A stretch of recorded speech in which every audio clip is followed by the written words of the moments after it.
అస్సలు ఒప్పుకోవడానికి దీన్ని దృష్టిలో పెట్టుకోవాలి. తర్వాత వివక్ష అంటారా? ఇక వివక్ష అయితే నేను అసలు వీలేదు మొత్తం అన్నయ్య.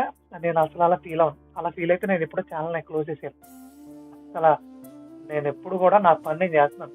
నా ప్రభు పని నేను కంప్లీట్గా ముందు తీసుకెళ్తున్నాను. ఖచ్చితంగా ఒక రోజు వస్తుంది, దేవుడు నన్ను హెచ్చించే రోజు. ఎక్కడికో వెళ్ళి కూర్చుంటాం. అనేక మందికి ఆశీర్వాదకరంగా నిలబెడతాడు ఆయన. కానీ నాకున్న ఇబ్బందులో నేను ఈ పనిని సంపూర్ణ చేయకపోతే, ఫుల్ఫిల్ చేయకపోతే, నేను ఎక్కడైనా ఆయన హెచ్చించే ఆ ఆలోచనకి నేను మిస్ అయిపోతున్నామో అనే భయంతో పనిచేస్తున్నాను నేను. అప్పుడు నాకు వ్యూస్ ఎవరు ముఖ్యంగా నేను వాట్సాప్ స్టేటస్ పెడతాను, ఇన్స్టాగ్రామ్ పెడతాను, ఫేస్బుక్ పెడతాను. ఎవరు చూస్తున్నారు ఏంటి కూడా ఉండదు. అసలు ఎవరైనా చూసారా లేదో కూడా పట్టించుకోండి. ఇప్పుడు యూట్యూబ్ పెట్టాను, పెట్టాను ఇది వెళ్ళింది. అది వెళ్ళిన వాటికి అది ఒకసారి ఒక 1000 మంది చూస్తుంటారు, 1,000 మంది చూస్తారు, 2,000 మంది చూస్తారు. Okay okay. కొంతమంది కామెంట్లు చేస్తుంటారు. ఇన్స్టాగ్రామ్ లో చాలా మంది కామెంట్లు.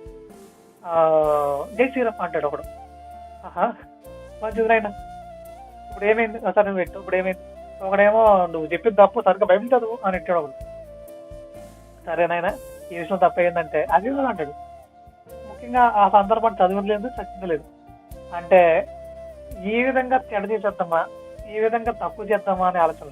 ముఖ్యంగా ఈ విధపరంగా నేను ఒక ఆలోచన తెలియజేస్తాను. ఒకవేళ ఎవరైనా వ్యతిరేకమైన కామెంట్ చేశారా, మీరు కూడా వ్యతిరేకంగా సమాధానం చెప్పడం పర్లేదు.